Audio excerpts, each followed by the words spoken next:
Hi, and welcome back to the Corner of Queens. And today we have two new guests, and we're going to be discussing.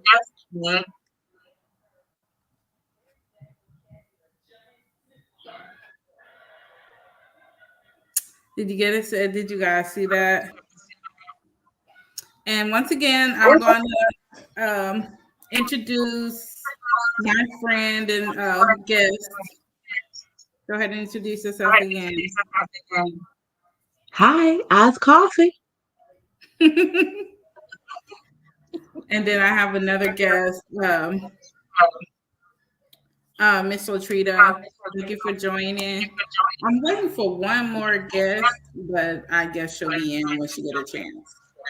Uh, but once again, we're going to be talking about parenting and generational trauma and cycles. So when you think of generational trauma, what's the first thing that comes to mind? Abuse, most definitely. Domestic violence, Hmm. rape. Those are the big major things that comes to mind. But the smaller things, are the verbal abuses that, people don't really talk about. Yeah, I will agree with that. And most of the time, it starts with our families. I think that's the messed up part. The trauma literally starts from our own families, and it trickles down. And that's what makes it hard because you would think in your mind your family would not be the one adding to your pain. No. Sadly enough, they do. They're the first Exactly. ones. Or toxic trauma that's gone down from family line to family line. Mm-hmm. So When they your say first, everything starts at home, they one line. yes, I think one that is so common is single. Not to sound judgmental, I would definitely say single mothers or young mothers. Um, Mm-hmm. I think that's pretty common, especially when our great great parents are involved or great great grandparents. It almost seems like it's a trickle down effect, especially in the Black community. But I'm pretty sure it exists elsewhere, not just amongst the Black community.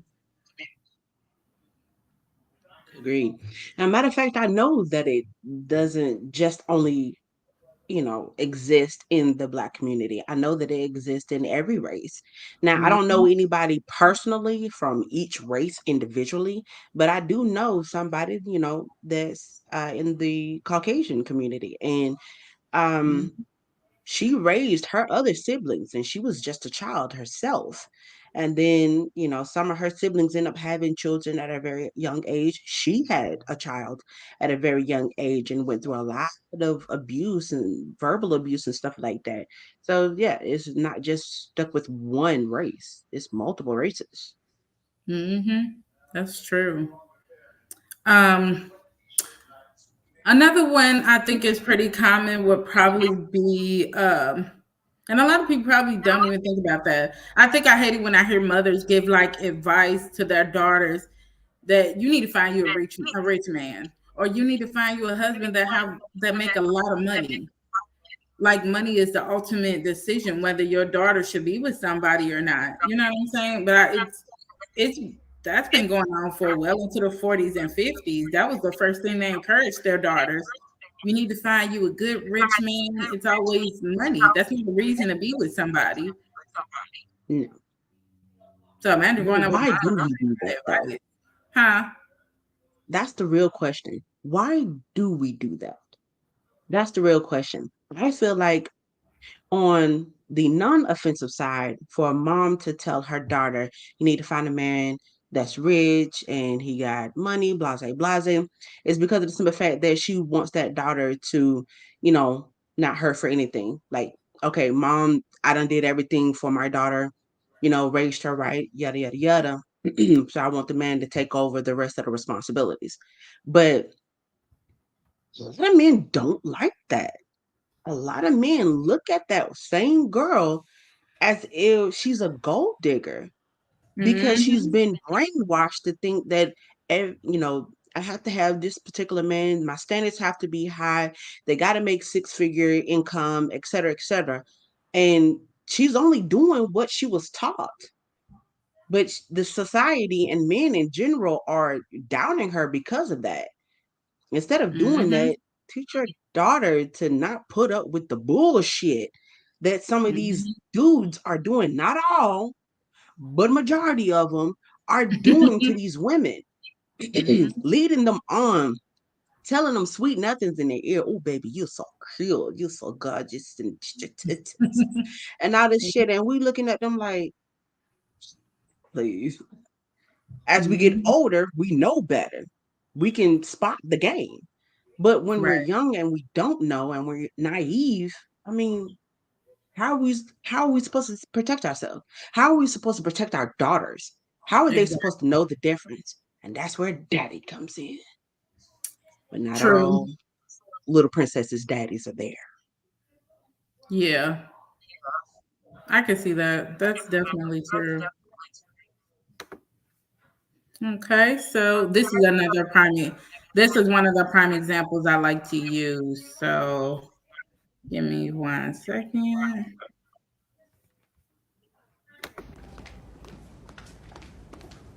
Mr. Armstrong, Victoria Rowe is here to see you. Send her in.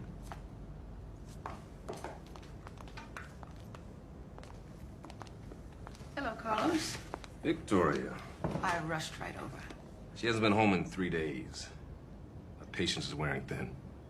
How can I convince her what a great man you are if you insist on acting like such a savage? Savage? I'm a collector of beautiful things, Victoria. Now, would I scratch my Monet? Would I deface my Picasso? I won't keep bringing my child back to you if you continue to put your hands on her. Your child. You almost sound like a mother. Now, let's not get this thing twisted. Been your banker for the last 4 years. I know better than anyone why you want this. I am not the only one benefiting here. If she found out that I have had access to her trust fund through you, Mr. Investment Banker, you are on the line as well. Now, here are the rules of engagement. You will not hit her again. And I will tell her that you're getting counseling, which may not be such a bad idea. I read about women like you. Women who live their lives through their daughters, entering them into pageants and acting classes, because you really want to be her, don't you? I've read about men like you, too. Overachievers, trying to make up for what they lack. Controlling because... I'm dead. Yeah, that I know mothers like that, and they be like, like you just said, he's a savage. You shouldn't have to coerce your daughter to be with him if he's showing her he's a savage and Bitch, if controlling. you knew that he was a fucking savage, why the fuck is you linking them up with your daughter in the first damn place? The Mhm. objective of a mother is to fucking protect your child and do whatever it takes to protect that child. Like, what the, like I Mhm. slick think, I don't give a damn what nobody say. I slick think she already done had access to his so-called shortcomings, as she say. Mhm. Not just the trust fund. Oh, she done got some Exactly. trust fund, all right. The fuck? Right. I can't. But I'm most appalled. definitely, it's just like, what be going on? Because as far as I'm concerned, you want your daughter to be with somebody, and then mothers like that like to make Mhm. excuses for her that kind of behavior. Oh, honey, it's just what you got to go through sometimes. No, that is not what you should have to go through. You shouldn't have to go through that. But Wow. it's a Just lot of mothers plain that feel wow. like that's just what you go through. Maybe it's Which, those mothers that need fucking mhm, counseling. No, scratch that. exactly. Not maybe. They do. What childhood trauma you went through What did your mother do to you to make you act and lash out and live your life through your daughter or son? But we're talking about daughters right now. Nope, can't do it. Now, since we are on the subject of mothers living through their daughters, would you consider or do you think that, say, if you're my daughter and I tell you, baby, I will support you in any and everything that you do. The only thing I want you to do is be a LPN, get 2 years of experience, put $2,000 in your account. After you have completed that and get some experience under your belt, then and only then you can do whatever the fuck you want to do.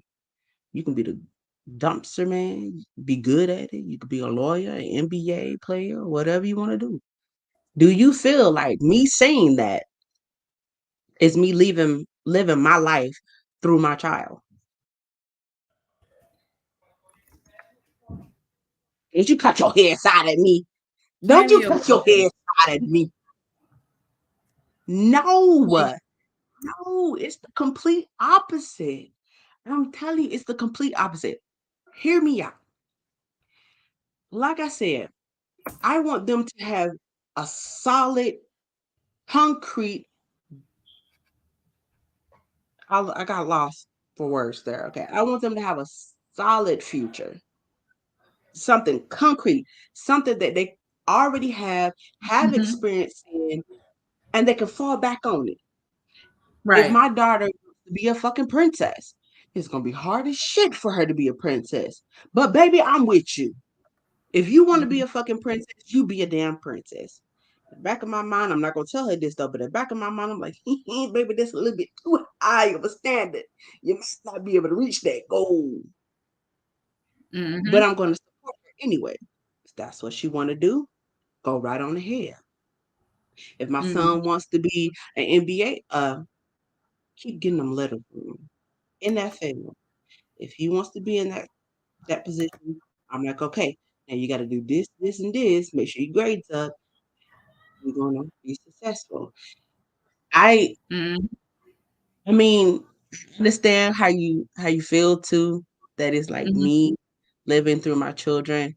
But in my defense, I want them to have something solid where they can fall back on. If whatever they decide that they want to do doesn't work out, they have that to back them up on. I ain't gonna lie, I feel you. I feel you on that. Just, Hmm. I definitely can say maybe to me just a tad. But that's just me. And everybody parent differently. I will say that. Everybody parent differently.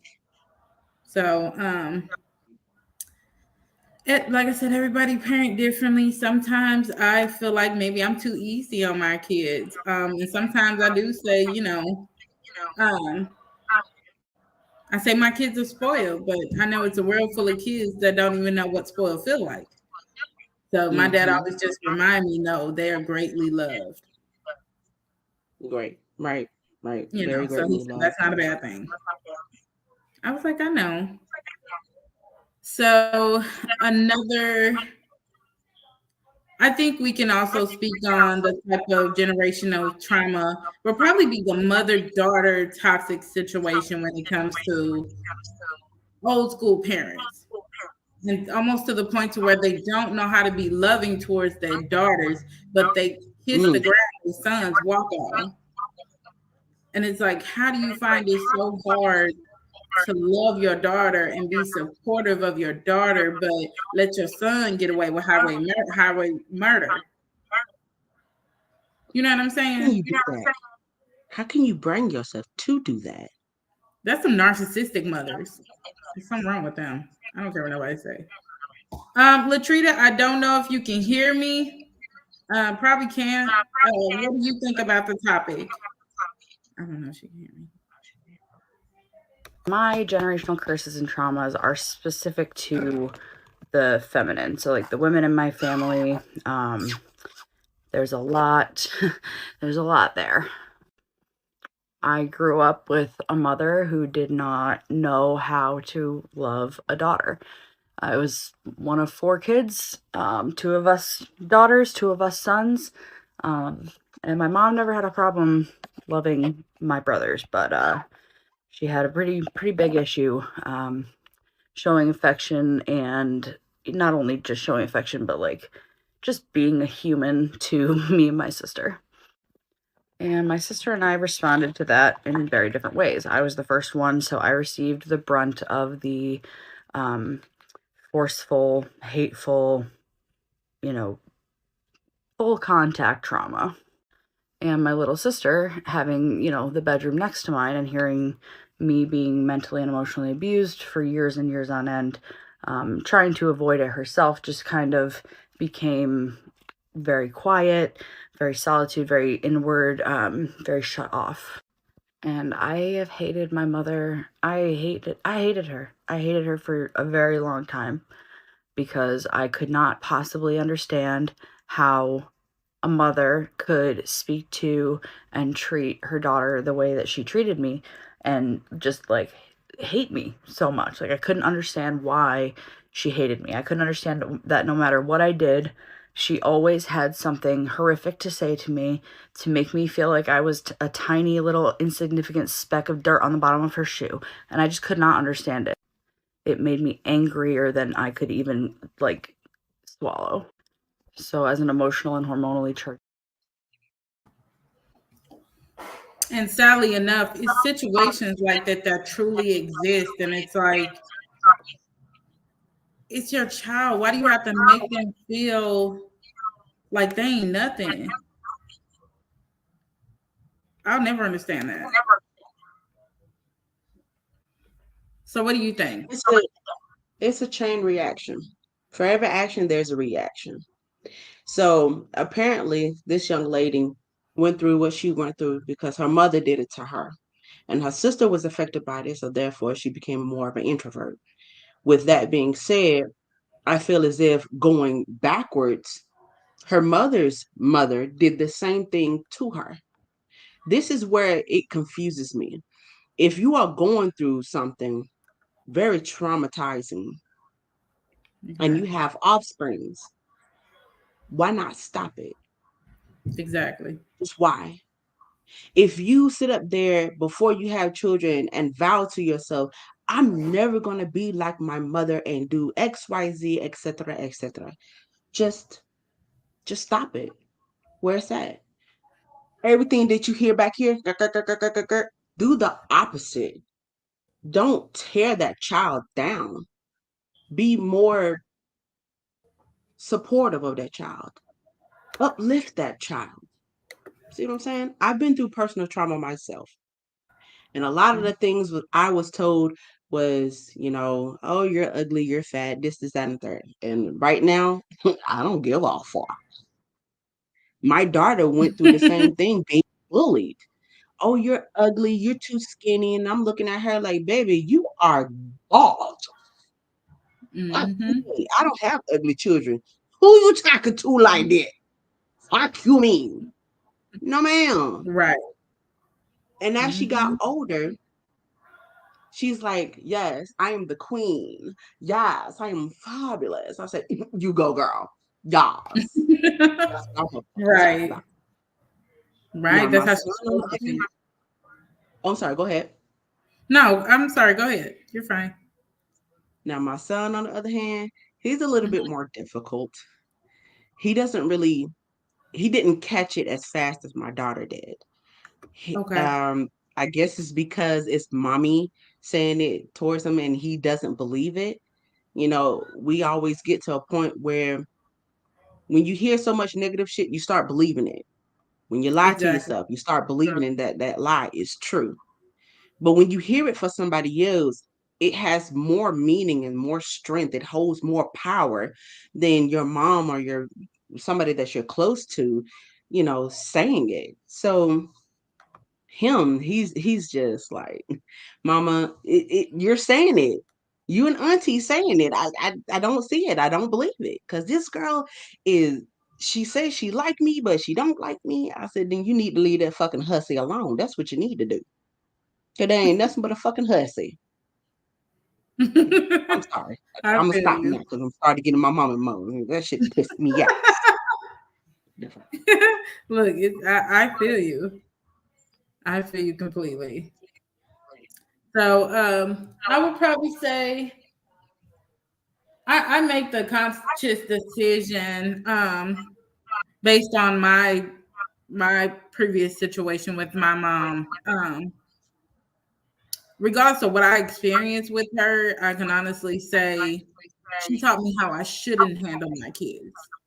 Regardless of what She she did. put me through, she taught me what I should not put my kids through. Okay. And as far as I was concerned, because I knew how it made me feel. Somebody that has nothing but negative things to say, verbally abusive, slightly physically abusive, um, was just never there. Um, and when I say a lot of people in the family still don't know who she is because that's how good she was at faking. Um, always crack jokes about people. She was funny, don't get me wrong, but it was almost like I've had several concussions in my life. I don't know who the fuck this woman is. If you would have asked me, I still don't know. She's gonna always just be like the monster under my bed. I could never look at her and feel like that's my mom. I've always called her by her first name. She worked so much to where we barely saw her. My dad was taking care of us. So, and I don't think even to this day she can comprehend why I respect him and don't respect her. You were never there as long as I Mm-hmm. can remember, you know. And I think once I got to like 15 or 16, I realized like literally, regardless of my seizure condition or not, I was gonna have to help myself get better. Because she still Right. went on by her life and her day as if she don't have a child that's suffering from a seizure condition. I mean, in and out of the Wow. hospital for a long time. There were times to where I was in the hospital for more than a month and she just wasn't there.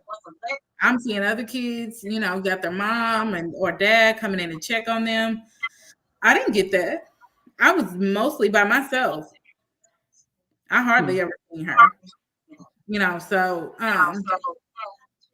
she never been a mother to me. My dad's ex-girlfriends were more of a mother to me than she was.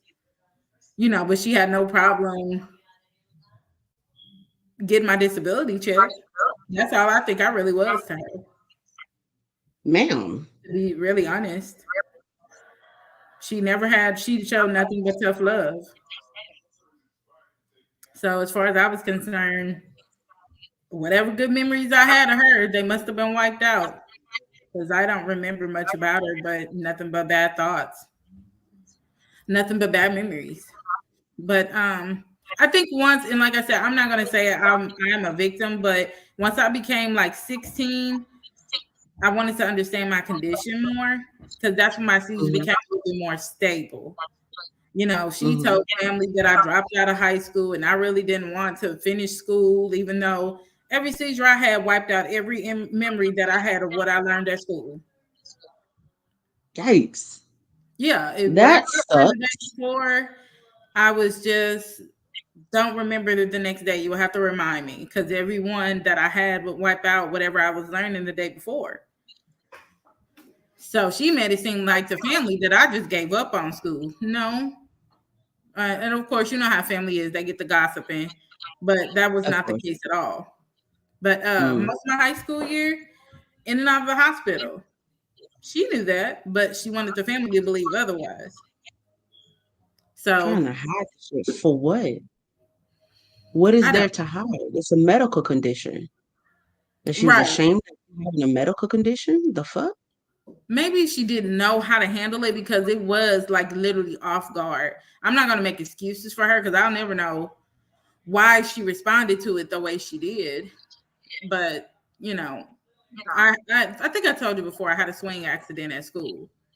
And I, the chain snapped while I was in the air. So, you know how kids like to swing and see who can go the highest? Yeah, that's what happened. And the school hid it from my mom. like they didn't tell her what happened, and I had a seizure in front of my class. Excuse me. So they made it seem like it was just something that up and happened. So yeah, my mom finally found out from one of her classmates, I think, and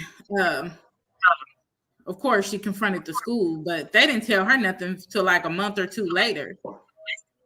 Whole month? Yeah, my mom was like, she finally went up there and asked them what happened because she didn't know how the hell something like that just up and happened. But I think God has a way of working in mysterious ways. And the only reason why I say God, because I He was already does. having auras. I was having auras at 9. And I think we all kind of know what auras are. You get the feeling you've been here before, but it gives you like a warm feeling. I was having those at 9. And they just got worse the closer and closer I got to being 12 years old. So that was almost like the tip of the iceberg, something that was about to happen anyway. Oof. But that did happen and it healed from her. But that's how you know schools are very shady. But Yep. so I'll never understand my mother, but I did, like I said, I read a lot of psychology books. Once my condition really kicked in, I wanted to understand the medicines and all that kind of stuff. But you know, there were times as I got older, I got smart with her. Probably shouldn't have because I was still with her. But I told her one time, you have PTSD. She probably didn't know what that was, but it was the truth. It wasn't a lie. So she got extremely offended. But she's always made the kids that she really didn't want feel like they were less than. She was not the mother that said I loved you. She was not the hugging type of mother. And maybe because of my grandmother, I don't know. But my grandmother was always there for us.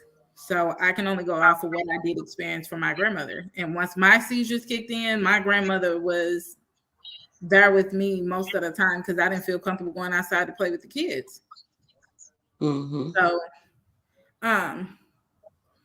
I can honestly say I understand how that lady was saying she felt, because it's one of them things where you be like, okay, that's how you feel, and how am I supposed to feel you as my mother when you have nothing positive to say? Mm-hmm. So I understand where that lady was coming from. It's like you have nothing positive. I agree with you. When it comes to the memory part, I feel like a lot of people remember a lot of the good, but the bad have a tendency to overweigh the good or outweigh the good, period. There's a lot of our trauma, and there's a lot of good. We all have good days. We all have bad days, but for some freaking odd reason, we always have a tendency to remember the bad, excuse me, and the good always end up getting put in the back burner of our mind. So we have a tendency to fester on those bad, negative comments and life experiences that we have, no matter what the experiences are.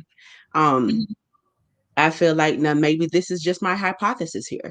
I feel like that your grandmother probably did the same thing to your mother, and your mother ended up doing it to you, ripple effect type thing. But the only reason I feel as if your grandmother was there for you this time, when you was going through the changes that you was going through, is because of the simple fact that she realized as she got older that, hey, what I did to my daughter was really fucked up. Now that I have a granddaughter, grandparents always do this for some odd reason. I'm Mm-hmm. gonna do better with my granddaughter than I did with my daughter. It's too late for my daughter. It's too late for me to have that relationship that I wanted, because she's grown. She doesn't want to listen to anything that I have to say, but I can try to, do better with my granddaughter. Grandparents always get to that point where, they have so much free time. They Mm-hmm. get lonely, they get bored, and they're wanting to spend the last moments that they have here on earth with every child that is closer to them the most. So with you, it is a ripple effect, and your grandmother pretty much took a place of your mother, being that, loving, caring, loving you, hugging you, saying I love you, showing all kinds of affection. And your mom is probably getting jealous about it, like, bitch, you didn't do that shit for me, type shit. And it just goes on. And then all of a sudden there's animosity between you, your mom, and your grandmother. Your mother is mad at you and your grandmother because of the simple fact of how connected y'all two are. I don't know why the hell we do that. Don't know why. But Oh, my it's mother's a crazy different shit. species. My mother's a different species. And when I say, I think of whatever her and my grandmother went through, Mm-hmm. I just think I'm the youngest of 5, and I think it's some of us she didn't want, and the ones that look like her she did want. I think this What? that clip. Yeah, hold on. Let me. I think this that clip I was telling you about earlier that I read. Hold on.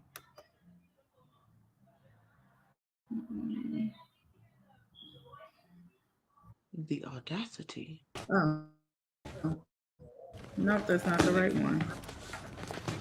I don't know why my computer keeps freezing like this. But it's mothers out here that just it's doing what it want to do. Oh shoot. I don't know why my computer keep doing this. How much life does this thing have? I think this is the one. I need to go get my charger too.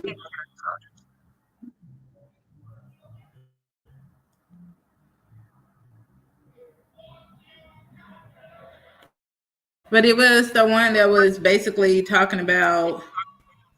Let's talk about this one. Here we go. The narcissistic mother is sadistic. She takes complete pleasure in watching other people be miserable due to her behavior. Accountability? What's that to the narcissistic mother? There's absolutely no accountability. She's a victim of all victims and continues to be a victim throughout her entire life. She wants absolutely no family harmony whatsoever. She triangulates her children to no end. She is jealous if they get along. She wants to be the center of attention, but she doesn't want to be the center of a conversation, a true conversation about how evil she is and how evil she acts. She holds grudges forever. It could be years prior someone did something to her and she's still holding on to that thing. She'll do things like cut you out of pictures, not invite people on purpose, and just act nasty towards people for fun. The narcissistic mother is typically a rager. She rages for no good reason. She goes from 0 to 100. There is no in between. And the narcissistic mother is usually who develops the narcissistic child, typically the son, because she puts the son in a pseudo husband position in her life and treats him like her partner. She always has a golden child and she always has a scapegoat child. She has a child that she favors in front of the scapegoat child, and she makes it known to the scapegoat child that she loves the golden child more than them. She's physically abusive, verbally abusive, emotionally abusive, psychologically abusive, spiritually abusive, just damn abusive.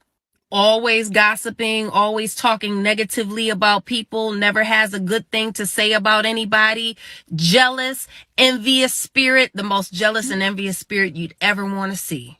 She probably doesn't have any real friends. If she has friends, they're very surface, superficial friendships where what she does is talk about people most of the time. She feels absolutely nothing for herself. She doesn't love herself. She doesn't know herself. And her identity is involved in her children.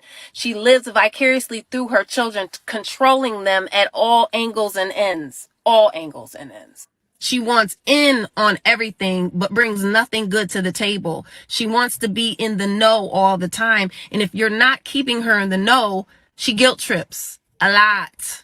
She triangulates her child against her grandchild because she doesn't want to see unity between them. She creates further narcissists in her grandchildren by creating that division between her child and their child. Yeah.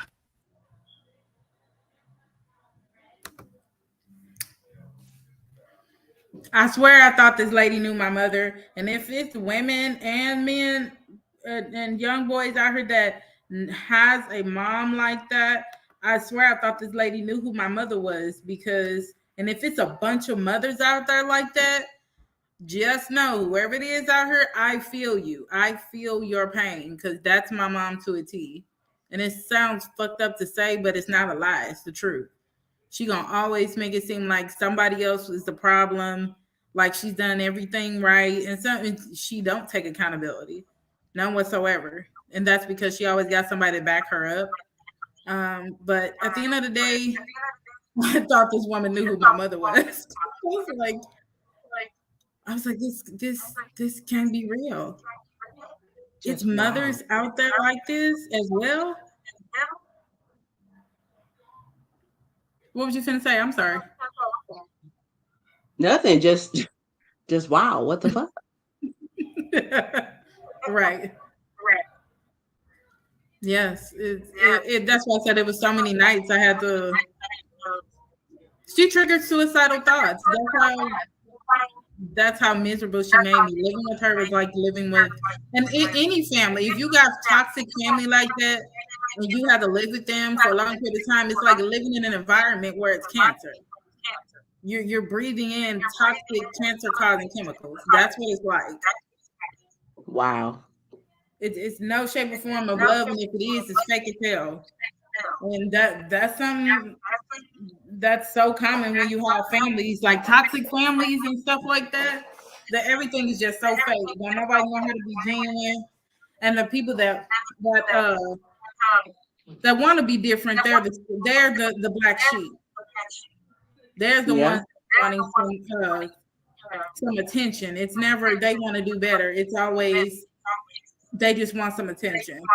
So over the years of dealing with that, when I finally had my daughter, I told myself I wasn't going to repeat what my mom did to me. I was going to be better than how my mom was to me. So I don't yell at my kids. My mom yelled. Finally, yes. My mom yelled at the drop of the hat. Don't matter what it is. She yelled. It was no, I love yous, and I'm not like that with my kids. I kiss my kids. I hug my kids. I tell them I love them probably more than twice a day. So I speak loving and life into my kids. So my mom did give us the sex talk. I think every parent should give their kids, if you don't want them having sex early, because I'm going to give my kids that same talk. I'm not going to even lie. Only reason why I remember it, the only reason why I remember it because I just kept putting my hands on my ears. Oh yeah, because she just kept saying it hurt. They don't know what they're doing. It hurt. They don't know what they're doing. I'm like, okay. I'm 14. I don't want to hear that. But most of the women in their area probably got pregnant really early, so she didn't want us to make the same mistakes. And I can tell she did something different than my grandmother probably did. My grandmother probably didn't talk to them about sex. Nobody really talked to me about sex. It was my aunt that showed me the worst part if you do have sex, period, the STD shit, and thought that was going to, I guess, keep me, what's that word I'm looking for? Abstinent? Yeah, it did quite the opposite. Even though everybody in my family got pregnant at about 14, 15, I didn't get pregnant until 19 and had my first son when I was 20. But it's besides the point. Nobody really told me about it. So I vowed that everything that I went through, I was going to do so much better and just do different. Not to put my child down and what you got on, what you thinking about, what would you thinking and stuff like that. Like, baby, that doesn't match, honey. Go try that again. Let's see if we can figure this out. You know what I'm saying? That type thing. Don't down your child. Speak up to your child and uplift it. I can't. That shit just pisses me off. Well, look, we'll go to a lighter subject. You said what? I healed over it, and it's one of them things where, like I said, I just learned how not to handle my kids. And if I do find that side of my mother, because I'm gonna always be her child, but at the end of the day, I'm more of an Allen at heart than I'll ever be on my mom's side. I'm not like my God bless my mom's side, but I'm not too much like them. Um, so it's one of them things where yes, I didn't have a kid early, and thankfully she did give us that talk. But I do work a lot like my mom did, but that's because we live in a society where money is required. So and I've always had this spirit, and I will say I'm glad her and my dad did send us to a Catholic school. We learned to be very reserved in our presence, Mhm. Of course you learn about God, and I can honestly say that never left my spirit. So whatever I learned in Catholic school, my desire to get closer to God was always there. I know I don't want to sound like a hypocrite because I do want to do better, not to please my mother and not even to please my dad. My dad will always have my heart, and I'm so thankful this year I've learned and met some of my dad's side of the family, and it really just helped me define who I am spiritually as well. But my dad and my mom kind of talked to us about boys just at separate times. My mom did encourage us to not lean on a man, not saying don't be with a man, but consider both aspects. You find yourself depending on a man in the perfect world. Yes, he's gonna be a loving husband. You won't have to worry about anything. You're just gonna be living comfortable. The reality, and people get mad because I speak the reality. The reality is 80% of the time, that ain't even what it is. You're being controlled 90% of the time. And you feel stuck when he's the sole provider. That means you're stuck with what he wants, not what you want. Go ahead. I'm sorry. Oh no, I was just saying, say it ain't so. No. Like when he's the breadwinner, you find yourself tolerating a lot of stuff.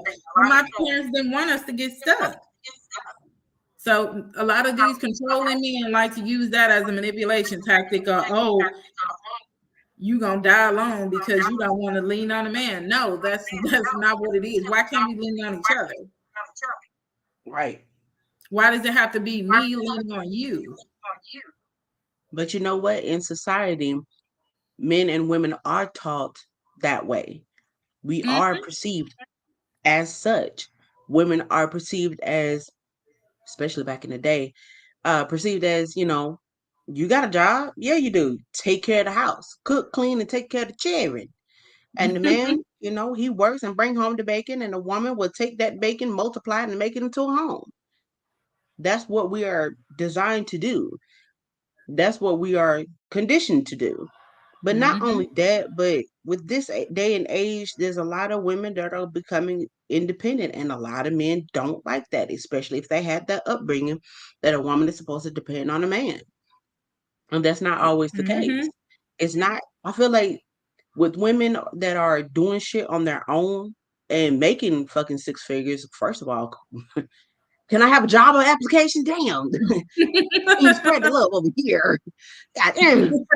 But secondly, I mean, just it just behooves me just how the society is and how they perceive men and women. It really does. And I find it very sad and pathetic if you keep, dwelling on it and, trying to force somebody to live that way, to speak that way, to talk that way. No, come on, y'all. Y'all need to adapt. Shit. Right. Okay, so I think we should kind of get on a topic that another form of generational trauma would be the absent father / single mother. And I think we can all say that that's extremely common. Yes. So I think this is the right clip. My computer been doing what it want to do, y'all. So please excuse my computer. I don't think this is the right one. towards women because of the hatred that they experience from their own mothers. And a lot of mothers, especially in our generation, were single mothers. So those single mothers weren't happy being single mothers. They were pissed off at the father. Right. And just like them. And I look like him. You know what I'm saying? I'm the same gender. You know what I'm saying? So her thing is, men ain't shit. I don't like men. Fuck y'all. But at the same time, my son is a man, a growing man. You know what I'm saying? So accidentally, I'm spewing that same hatred that I have on men outside of the house on my son that's here, because I have a hatred for men. And us boys, we sense it, we feel it. Yep. But us being the son, we can't say nothing to mom, dudes. Yo, you wildin', mom. Like, I'm gonna get slapped in my mouth. I'm gonna get my ass beat. So I gotta hold that shit in until I go outside, and then I get a girlfriend that shows me some of those characteristics. I can say something to you though. You pour it out. Right. So I'm gonna say something that's not popular on social media, because us as men, we don't want to seem weak at all, bro. We don't want to seem like we hurt by anything. So when a woman does say, "Oh, he got mommy issues," yes, okay, really, that's the truth. It's the truth. I do. You're caught. You got it. You know what I'm saying? But let's hold Mom Dukes accountable, because I was once a 7.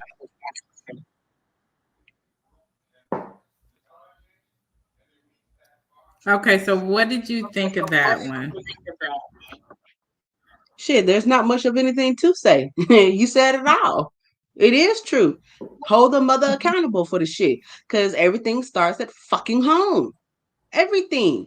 Exactly. The behaviors, the upbringing, the brainwashing, the abuse, all of that shit starts at home. It starts somewhere. And as you get older, the only fucking thing it does is manifest. That's it. That's it. He was right. That's for sure. And I will say, like, when you hear about situations like that, the only thing I don't like about that is I'm hearing that this is what my mom is. This is what I went through. Yes, I have mommy issues. Okay, so once again, try to seek help. The same way they tell us we got to learn how to heal, you got to learn how to heal as well. Because the first thing y'all will say is she got daddy issues. Don't point out one person's flaw only to sit there and deflect and still go back to the person that raised you, because you have a choice in how you want your life to turn out to be. Once you become of a certain age, somewhere along the line, you got to say, you know what? I got to do better. Because right now, I agree with what he's saying, but it still sounds like a bunch of excuses.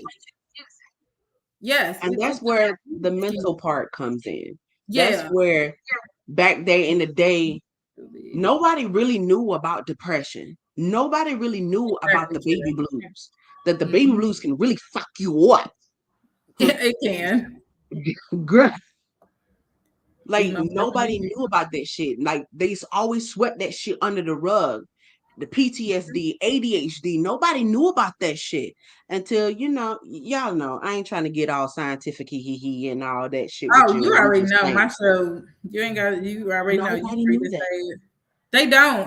My dad's sister kind of broke that down to me. She was like, your mom probably just didn't know how to handle it. She was like, because a lot of stuff we ain't never heard of. She was like, the new stuff that doctors claim is going on with y'all. And I appreciate her for telling me that, because she wasn't justifying it, but she definitely helped me understand, because I told her, I'm working on forgiving her. I said, she was like, maybe she just didn't know how to deal with it. So it's like when a marriage, the one person that's the sole provider, he become injured to where he can't provide no more. A lot of times that's how shit fall apart, because both of them don't know how to deal with the change. It was sudden to the point to where both of them are not coping. They're probably fighting. I read a book, a psychology book, when I was 17, and it was called Wounds. And it was like 4 different situations. One specifically stuck out to me. The husband was in the Navy. The wife was at home the whole time. He's just the sole provider. When he came home, he was a loving husband. He took care of the family, and he's still getting money. So the final time he went away, when he was about to be, sent back out, he got into a car accident. Mm. But this time it was really bad to the point to where he was paralyzed. So she was responsible for everything, including helping him get cleaned up,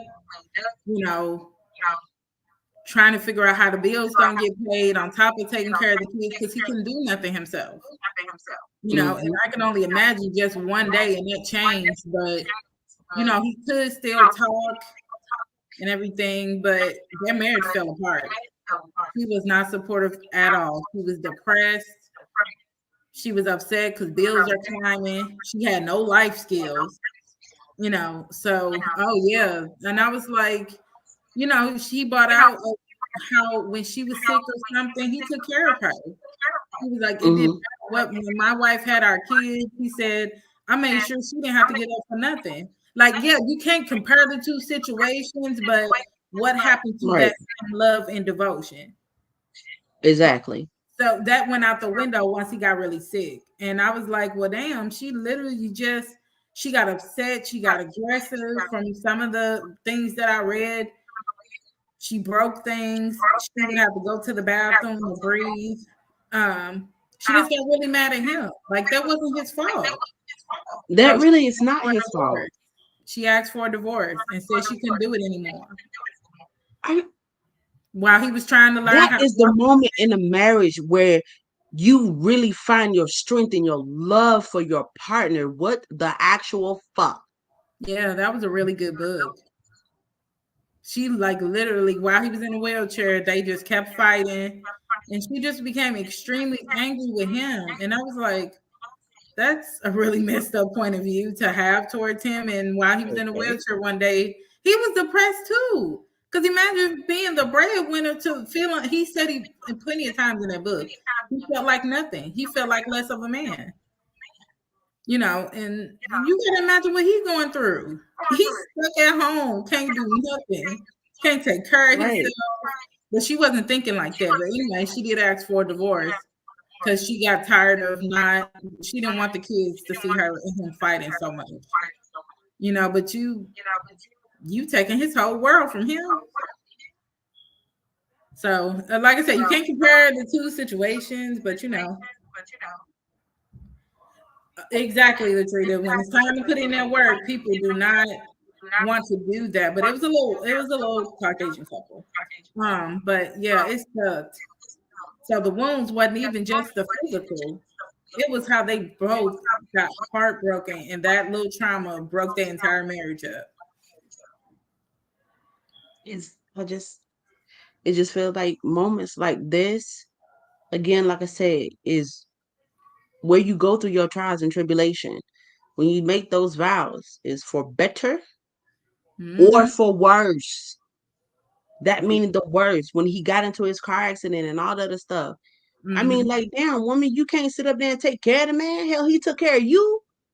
Shit, you had X amount of many children and stuff like that. Women go through a lot of changes and healing process, and he took care of you.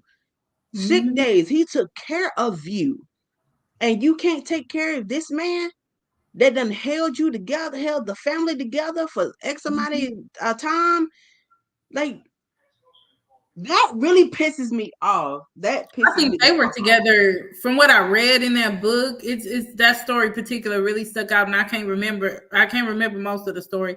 But yeah, I think they were together for like 25 years, and it's almost like she did it for like a couple of months, and it was once I read it. I have a very artistic mind, but based on what I was reading, their bills was climbing. And I think we all get stressed once bills are climbing. You have no life experience, which why you shouldn't sit around and just lean on a man, because you have no way to provide for your family. So that's added stress. On top of my husband can't work because I got to help him get bathed. Because it seemed like from what I was reading that she was trying, but you ask me, she wasn't trying enough. He had good insurance. Like, it didn't seem like from what I was reading, she got a therapist or anything. It was just seemed like she was just getting tired. And I was like, and this is where the resources comes into play. I feel like that was an excuse. Yeah. She just I feel literally like that was just a big ass excuse. If she didn't have any life skills, then that means you need to go to defects office and get some. What's that thing that they have? Work criteria, or something like that. You know what I'm Mhm. trying to say? Yes, I do. That shit. Get on government assistance until you are able to get on your feet. Even though his insurance is good, he still should be able to have gotten some type of compensation, some type Right. of something. You know, the car crash, he should have got um some type of y'all know what I'm trying to say. When you get into a Mhm. car accident and you get that money and stuff like that, when you sue people, y'all know what I'm trying to say. Shit. Yes. They should have got something. And that should have held them off until a certain amount of time. She should have went through some budgeting classes or something. Come on now. Yeah. Giving up too easily. How? Just how? When shit get hard, don't fucking give up and throw in the fucking towel. Keep going. Because at the end of the day, there's a light at the end of the tunnel and it's going to get better. No matter how you look at it, no matter what your situation is, it's going to get better. It's just, let me drink my Yeah. coffee. I was So mad.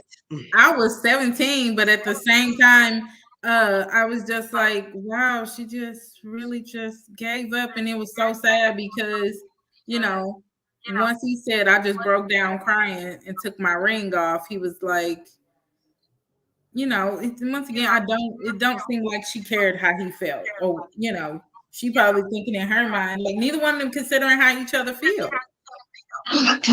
Excuse me. I don't think neither one of them are considering how. I didn't think they were considering how each other felt. Because once again, you imagine being the man of the house to feeling like an invalid and completely feeling emasculated simply because of your situation. I think they both just really. He said I think it was also they went to therapy. But with that kind of grief and that kind of struggling, I'm sorry, you're gonna need constant therapy because once again, like you said, it don't seem like she tried to get any assistance. But you got a mortgage, you got bills and everything climbing. It just sounds like I'll be extremely stressed. I'm not gonna even fucking lie. On top of that, I'm homeschooling the kid. I think they're 2 kids. She was homeschooling. Like they life went upside down. Wow. Yeah, Then she that was means she's gonna have to flip that bitch right side up. That means right. them chairmen have to go to motherfucking school, public school. They gonna have to do motherfucking something and get out her motherfucking face. She gonna have to take her black ass or white ass on up the motherfucking work, going up there, catch a bus, get her ass up there. Y'all gonna have to go to continuing counseling so you can get through his emotion and your emotion because your life turned upside down. You're gonna have to make some changes. Yes, it's not Just that like how hard. you make changes to get into this relationship and had to adapt to, okay, your husband is always gone because he's always fucking working. You already stressed and sexually frustrated. Just like you adapted to that shit, you're gonna have to do some more adapting. All that shit, excuse me. Yeah, I, for sure. it doesn't matter what generation that you are in. Hmm. It really doesn't. Whether you old school or you new school, it doesn't matter what generation you are in. Everybody needs to learn that you're going to go through trials and tribulations. You're going to get used and comfortable in one spot. But when God tells you to do something and you don't do it and you don't listen, oh, he going to make you sit the fuck down no matter what the fuck it is. Hmm. God was probably telling the husband, sir, I'm going to need you to sit the fuck down. Oh, you don't want to Hmm. sit down? All right, motherfucker, here you go. Allow the accident to happen and there you go. Young lady, I'm gonna need you to get the fuck up and put these children in public school, or you ain't gonna Hmm. listen to me. All right, motherfucker, you gonna listen. You gonna listen, damn it. Everything happens for a reason, whether Right. you're spiritual, religion, or not. Everything has a ripple effect. For every solution, for every action, Mhm. there is a reaction and there's a solution to it. Yes. Everything. You just have to stop get out of that mode, that funky state, and really think about things and analyze shit and go step by step process to get through it, to break through it. I just Mhm. don't understand. But at the same time, I do understand because I did not learn everything that I just told you overnight. How Right. long did it took me to learn this shit? Exactly. And We I'm all still having right. And I'm still having to go back and be like, you know what? Woosah, let me calm the fuck down. Let me sit here and think about what happened to me in the past. Mhm. How the fuck did I get here in the first place? How? Mhm. What did I do? And what can I do now with the information and knowledge that I already know? How can I apply this to my everyday life in the situation that I'm in now? You have you just can't go do shit off a whim. You just can't. You It definitely makes no can. sense. And I love that video that the guy just brought out because, a lot of times women do not try to understand men sometimes. And I think that's why some of these men do come off kind of hateful towards women because of their mothers. But at the end of the day, like I said, I'm standing on simply you choose for how you want to live your life. If you want to seek therapy, that's what's wrong with our culture. Our culture refused to seek therapy. Everything is I'll pray about it, but if you're not in tune with God, you don't know when you're being helped. Yep. You can pray all day long, but if you're not spiritually in tune and really want to do things in a way that's pleasing to God, you don't know when He's helping you. It's a reason why Exactly. I'm a therapist. I'll just say that. But people be quick to say, "Oh, white people are so nice," just because they don't mind going to sit in front of a therapist. Our culture think the shit's funny, and it's really or something to laugh about. No, our culture is the most traumatized, which means we need more therapy than a lot of us. And honestly, it doesn't even have to be that way. It don't have to, right? Because when I tell you the old school's always repeating the same motherfucking shit to the new school, and the new school getting mad for no fucking apparent reason. Like, what did girl done did to you? Eh? What she done did to you? She did shit. Mm-hmm. That's your great great grandma still mad at Massa for what him done did, and ain't got a damn thing to do with you. Mm-hmm. What you mad for? Come on now, Exactly. y'all need to get over this shit. You can be mad all you want to. Y'all can get mad at me and boo hoo and whoop the whoop all you want to. I don't give a fuck. What I'm saying is the simple fact that y'all old school need to let that shit go. I know it's Mm-hmm. hard, but damn it, let it go. That makes no sense. I I have think this plenty of that white friends. I have I plenty do of too. black friends, Puerto Rican friends, some from Cuba. Mm-hmm. It doesn't matter. Like, what am I mad at you for? You ain't did nothing to me personally. For the Exactly. 35 years that I've been on this earth, you ain't did nothing to me. So what I need to be mad at you for? Why would I teach my children the same thing? Parents that don't teach their children about color is so fucking beautiful. Mm-hmm. Seen it on YouTube where the white man showed his white son a picture of different races, boys and girls. He said, and he asked his Mm-hmm. son, "What do you see?"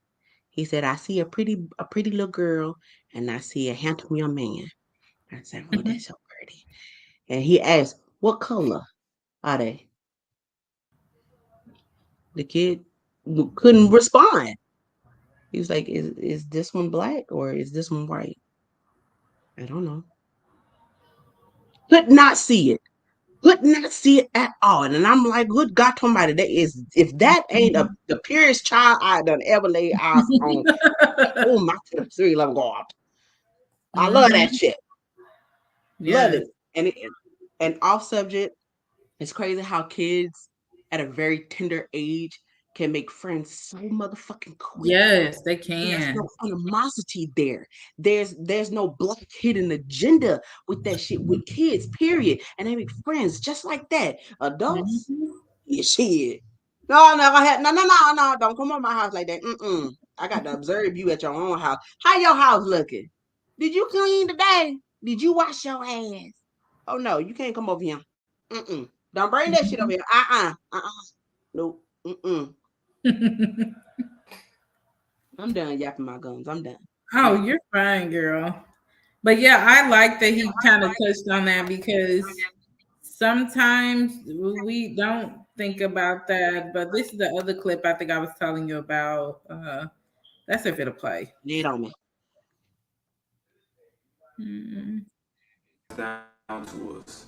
It's a lot of things that we learn from the generation above us. But generational healing can start with us too. So it's no reason to be a poor father just because you didn't have your dad around. I think it can stop with you and start with you. What happened to you, unfortunately, happened already.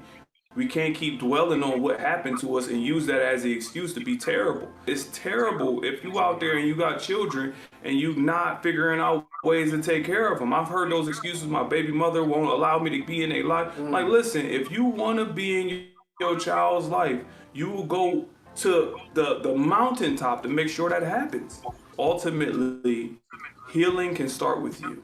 We can't dwell on the past. I know you can be hurt from the things that happened to you. We've all been through something, but it's about how we're going to move forward and how we're going to make sure the next generation following us is going to have it better than us.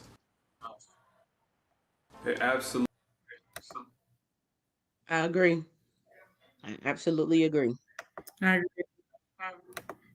100%. And that's not every man, but I will say too many men use that as an excuse. And I hate it when I hear guys say, I ain't had my daddy in my life, so I ain't know how to be no daddy. Yeah, you do. You don't need somebody to write out a book because as a parent, we don't even know what to do. All we can do is our best. Like it's not rocket science. You know how it felt to not have your father there.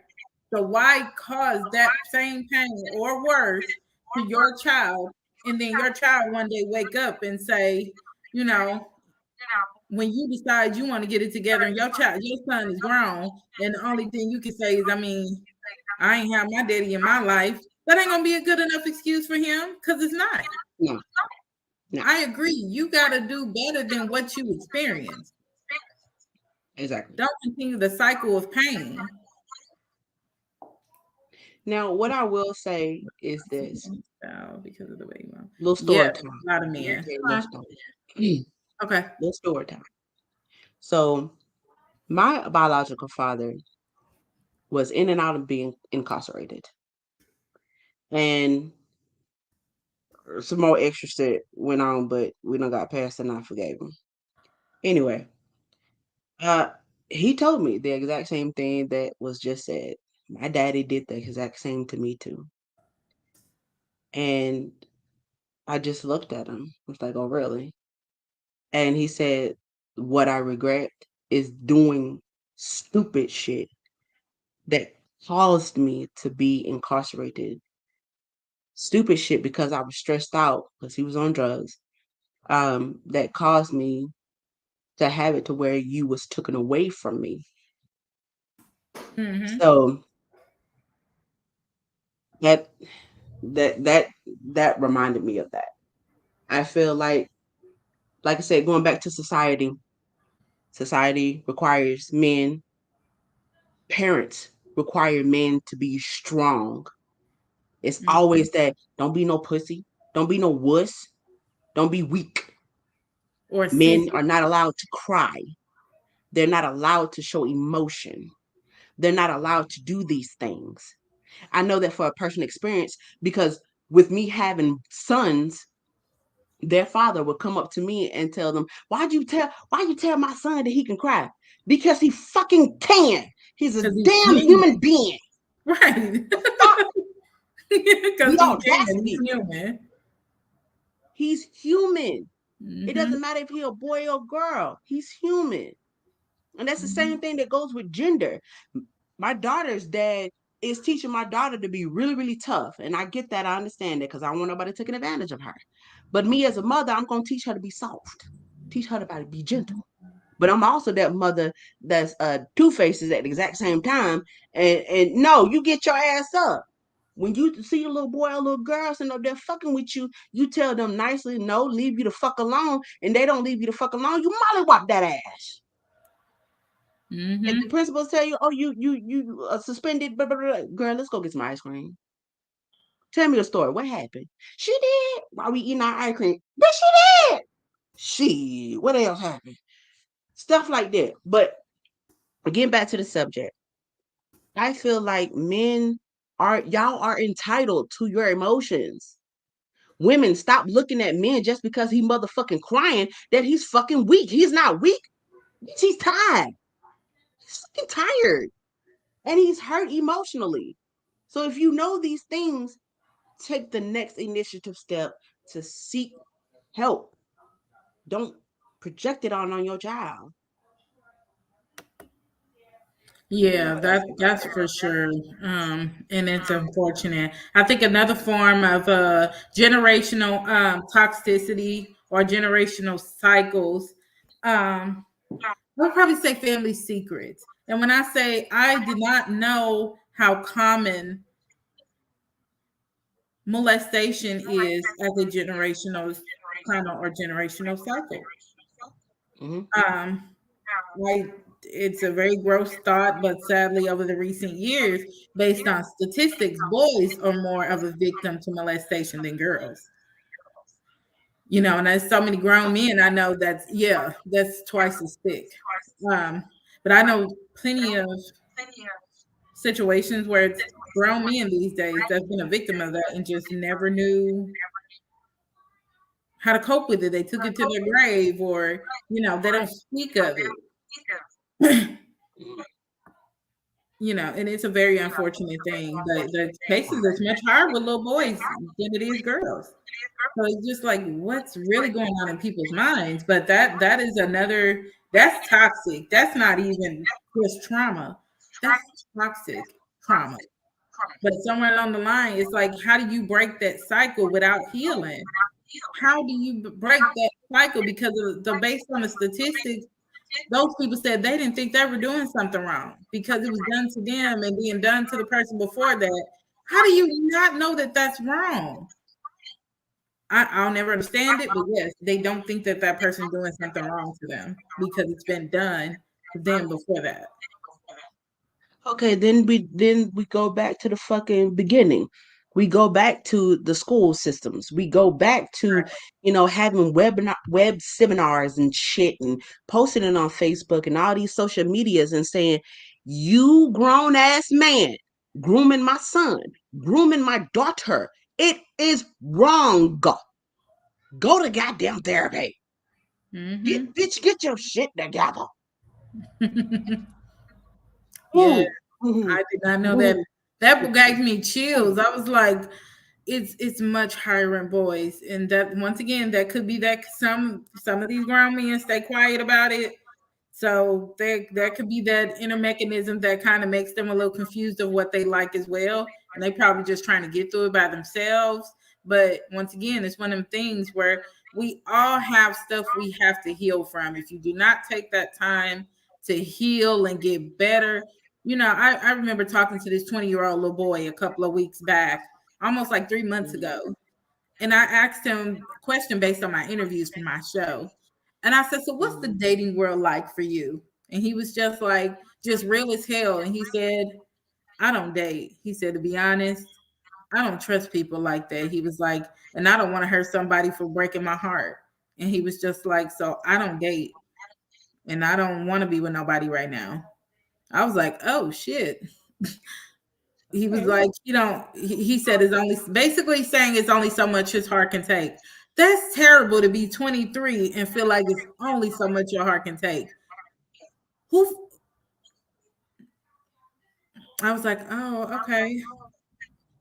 I said, well, that's good. He's not wasting nobody's time. I'd rather him be by himself. If he feel like it's only so much he can take, that's the most mature thing you can do. Is just say, nah, I don't get down with all that. I'm going to chill.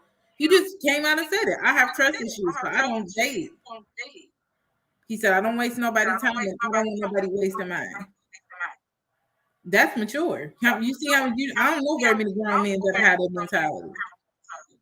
They gonna waste Exactly. somebody's time because they need somebody there to be in.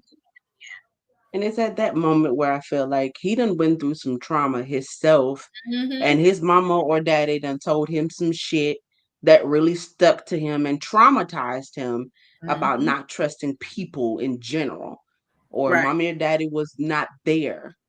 And then to sit up there and say that he's not dating right now,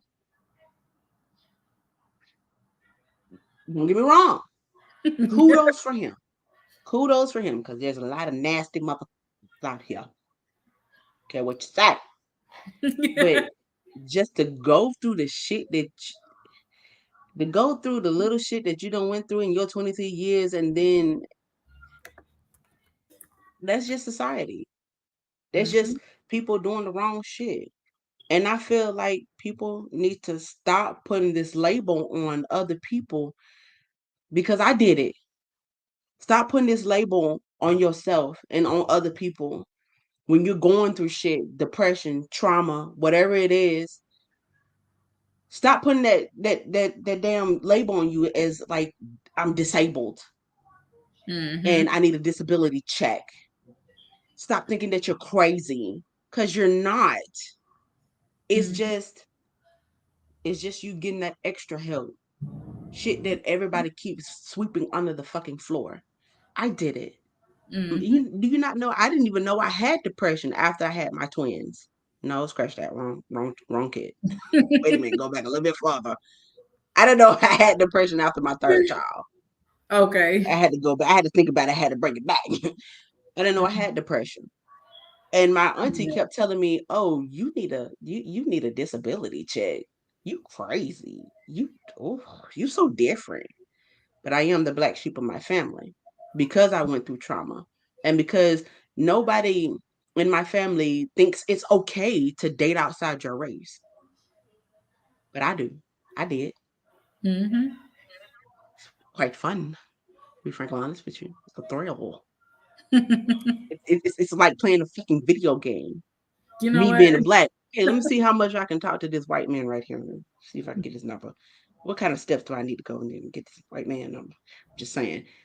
But not only that, to sit up here and get past it thinking that I am crazy, like there's something wrong with me, to get past that and really be like, okay, I need I need the medication.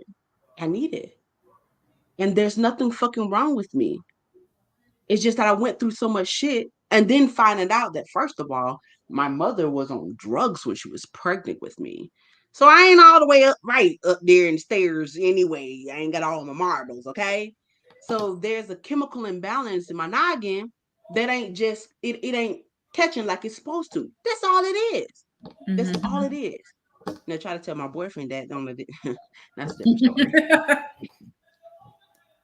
But Okay.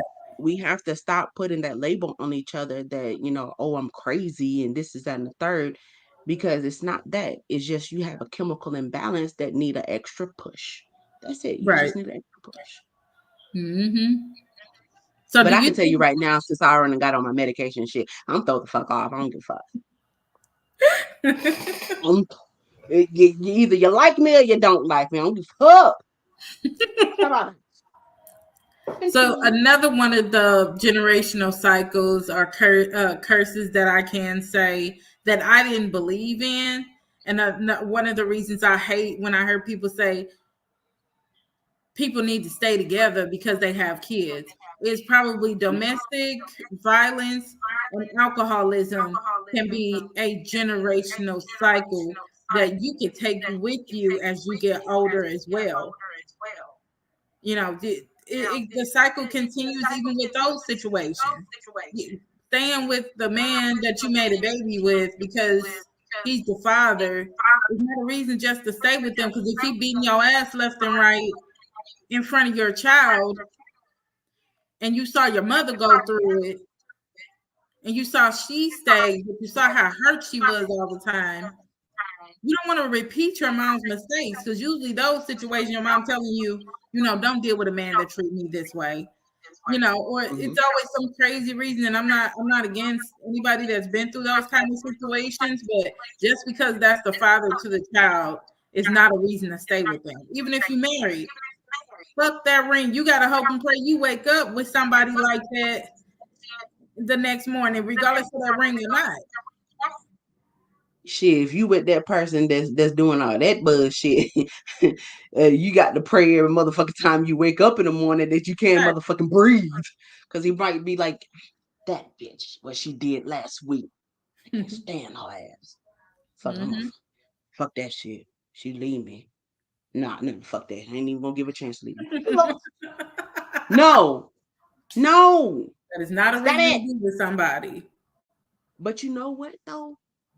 I can honestly and truly say that I believe that it is hard. Oh, I If believe it's you hard are too. exactly if you started off young, and I mean young, you still naive. You still sucking on your mama titty, you know what I'm saying? Young. And you get with this older man that has shit tons of experiences, and you have your first child and he's taking care of you, and then he start fucking your ass. I get that. It's hard. I believe it deep in my heart. I've never experienced it, but I believe it deep down in my heart, and I have so much sympathy and empathy for you if you are going through this. Okay? I truly believe that it is hard to get out of a situation to where you have no idea what the fuck you're doing because you don't have an experience. You're comfortable where you are, and it's hard. It's hard getting out of that. You get anxiety like a motherfucker.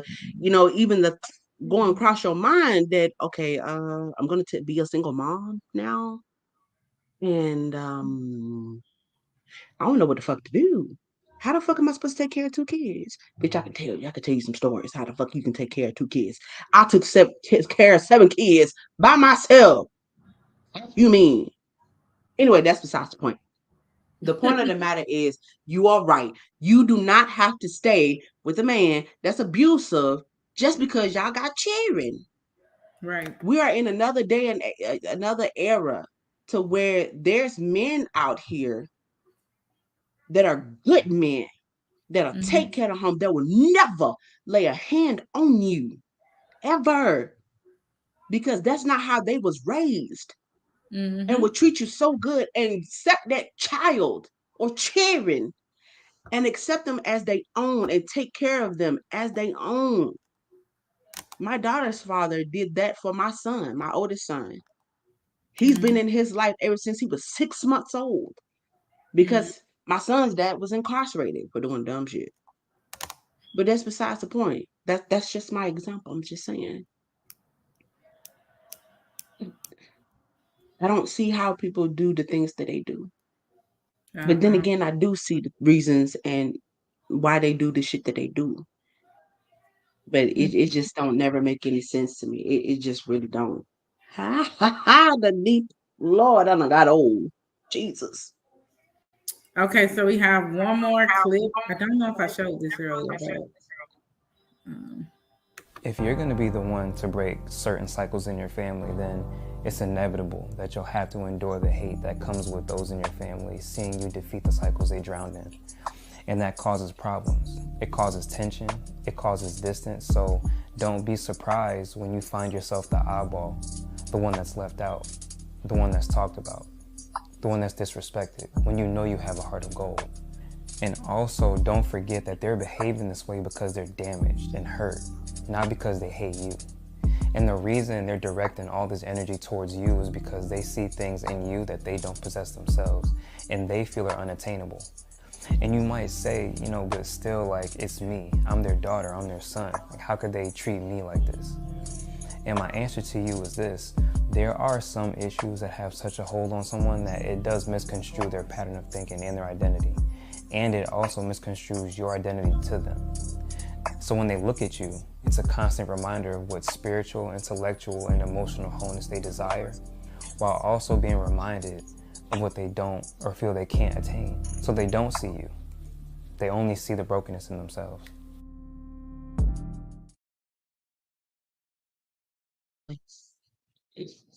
I love that he said that. So my ultimate question, Why is breaking generational trauma important to you, and how did you apply it to your parenting? I need to go over. Yes. Y'all tired of me talking yet?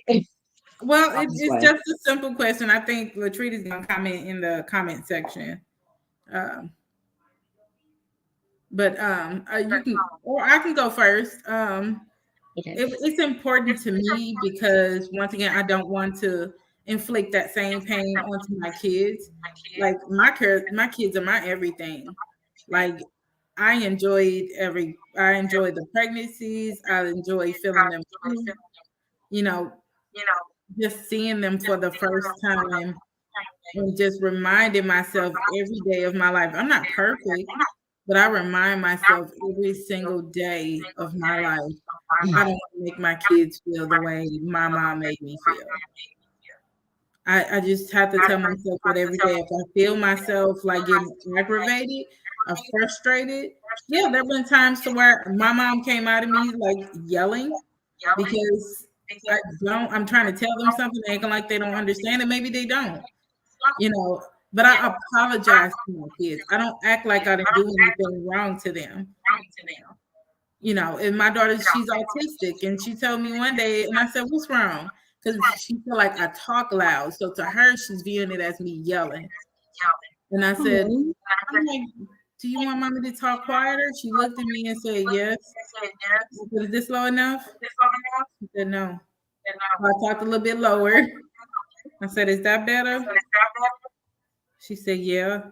I was like, "Oh, okay." I said, "But I'm sorry. I'm not yelling at you." And that's just a lesson I had to learn as a mom, because I can't act like how I feel is the only thing that matters. I don't want my daughter to hate me.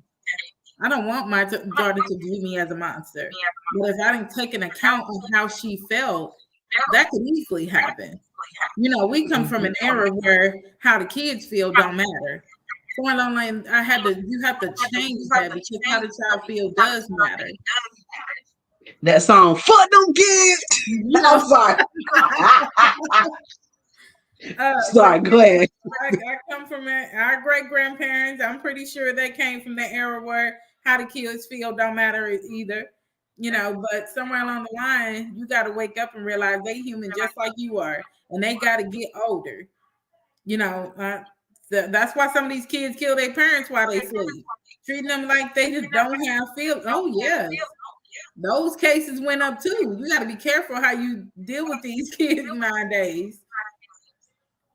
You ain't hear that story about those two that 12 and 14-year-olds stabbed their parents while they were asleep?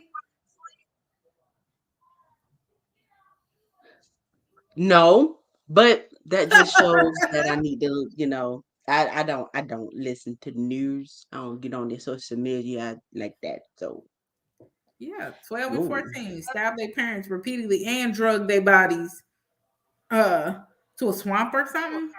Weird. Mm-hmm. Well, damn. And the bad part, it was about a phone. It was a what? It was about the phone. The mom and dad took their phones. That's it. Of course, not hearing them out, but that phone took the case. Oh, it tipped their asses over the edge. That's what that was. The tip of the iceberg. I was like, oh shit. Yeah. That ain't usually our shit. But to hear that was, I was like, oh wow. Yes, it was ours. I was like, wow. And they both faced, of course, 2 counts of what is it? Manslaughter? I think it's manslaughter. Manslaughter. Yeah. I think they said something about stabbing the mom 22 times, and then the other one, yes, they went crazy. I was like, oh, let's burn the phones now. Overkill. Yeah. That's overkill. Mm-hmm. I was like, wow, all right. Well, don't take their phones, because that got ugly, and they dragged the bodies to hide them. I was like, they been plotting. Oh yeah, that Oh, so that stuff that was they thought out, huh? that was They whoo, fluffed it out. shit. Mm-mm. Okay, repeat the question one more again. I got sidetracked.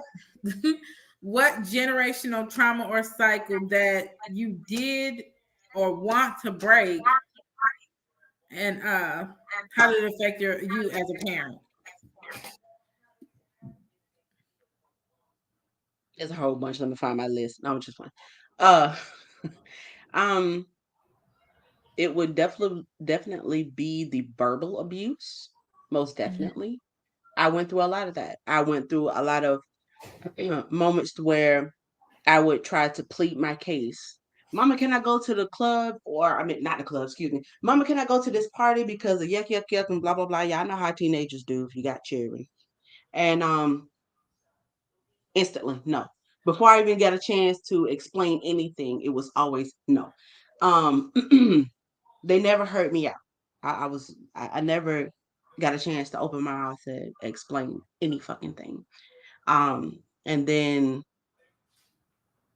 mm, then it was one more thing, just abuse in general. So during the situations that I had to go through with my other 5 younger children, I went through parenting classes. I was mad as shit about that shit. I'm like, what the fuck I need that bullshit. I know what fuck I'm doing. But it taught me something. It taught me to get down on my 3-year-old's level. Like literally, physically get down to his level and really sit back and talk to him and listen to what he's saying. It might not be full English, but just really listen to what my 3-year-old is saying to me. Do you want this? Do you want that? And then I started applying it to my teenagers. And you would be amazed at just having a small hour, 30 to an hour conversation with your teenager and getting on their level. And before you react, think and just really think about it and think about what you say in response. You know, Mhm. um, my 14-year-old was telling me about this fucking hussy, and one moment she liked him, and the next moment she didn't. And he was telling me about another friend of his that one moment everything was good when he was playing football. Everybody noticed him. Everybody, yay, yay, Mhm. they knew his name. But as soon as he got off that team, nothing. That's silence. Everybody ignored him. And I had to give him an example. It's like, son, if you get a $500 allowance and then you got this friend around you and you got your other friend, um and they disappear until you get your check again, I want you to think about it. Tell me what you think about that. Like, is that reasonable? Is that nice? Are they your true friends? Are they really your friend? And he actually answered my question. He actually answered it to Mhm. where the point, like, I'm like, dude, are you 14? Are you really 14? Nigga, you ain't 14. You 35. What the fuck? Damn, I had you as soon as I was born. But when you really sit down and talk to your child, you Mhm. will be amazed at the things that they comprehend. Yes. You will be very, very fucking amazed at the things that they comprehend and things that they remember. This made me want to call my son up and have an adult talk with, not like that, but adult talk with him and just talk. Just Mhm. like he be making me fucking laugh. And I'm looking at him like, boy, where you get that shit from? And it's crazy. Like, if you are one of those parents like myself and like Tina, if you are one of those parents that really, really don't want your child to learn about the birds and the bees from somebody else, talk to your child. For example, you might have to have, you know, a bottle of wine and a pack of cigarettes when you do it, you know, because I know I did. I'm just saying. But when I tell you, when I got to that moment when I started talking to my son about the birds and the bees, he was what? He was young. 6, 7. I wanted to grab. I know it's not. It's not. You know what I'm trying to say. I know it's not. You know. Yes, I do. That's not the right. That's not the right age to do that. But Mhm. I did it because I wanted to know without actually asking. What did he know? You know. Mhm. I just went ahead and told him, and he told me at years old, 3 fucking years old, my child already knew about fucking sex. Like, are you fucking kidding me? Nigga, what else do you know? I told you this shit. 3 years old, my boy. 3. And ever since then, I told him and my daughter, look, I'm not sugarcoating shit with you because y'all little fuckers already know some of this shit that I'm gonna fucking tell you. Like, just the fuck, tell me something new, damn it. So from then on out, I didn't sugarcoat shit, none of that. And I listened to them. I heard them out. And I was calm because when I tell you something goes on in my either one of my kids' school, and I just asked, I have to ask them one simple question. I gotta make a trip down there. No, mama. Fuck, why the hell I can't come down there? Mama, you ghetto. So Did you say I gotta go so? watch my baby. Mama, no, you're loud and you're ghetto.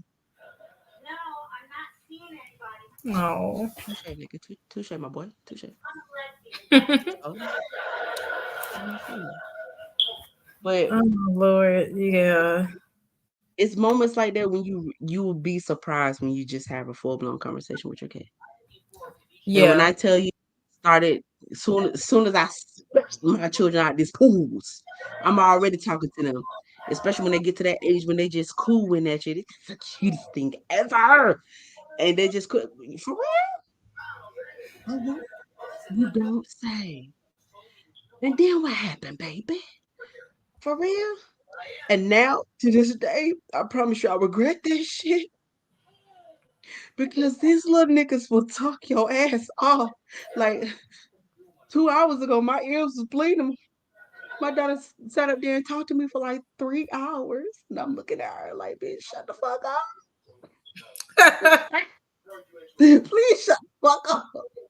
That's my fault. Because I started when they was young. Look. To answer your question, yes. Being able to not cut my kids off, listening to them thoroughly and think before I speak, and cutting the repetition shit of making them feel like they're a black sheep. Any ideas that they tell me not to, you know, think that it's negative, Mhm. and think positive about it, you know. That type of thing. I Since can we're talking about definitely agree. But this was definitely a good topic. I just wish more people would have participated. Um, it's okay, we're gonna but next I time. will say that I appreciate you as always, and I hope this helps somebody that might be going through, the same type of trauma and the cycle. Because whether y'all can admit it or not, we all have so much in common, and Yes. it's like we can all help each other. Breaking up whatever generational cycle you've gone through and your family has experienced. If you got to be the first one to change it, I say go ahead and do it. It's going to be beneficial for you as well as your future. And it may even encourage the ones before you to want to do better. Mhm. So I really hope that this helps somebody. Sorry, fam, if anybody got offended by what I spoke the truth. Sorry. Not sorry. But anyway. I'm not fucking sorry. You don't like what the fuck I said. All I care about is my kids and their sanity. My kids don't need to be exposed to the lot of nonsense that's in the world, and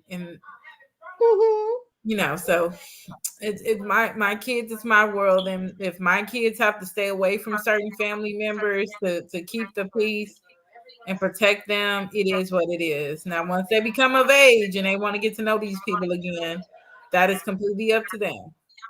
Yep. Until then, they're gonna know a peaceful life and to be around people that genuinely do love them and want to be a part of their life. Yes. So as this show ends, I appreciate everybody that did tune in. Thank you again, Coffee, for always keeping the conversation fun and always keeping the hopefully the viewers engaged. But to anybody that is watching, please like, share, and subscribe to the channel. And I hope you guys have a good night. Thank you for joining. Mwah.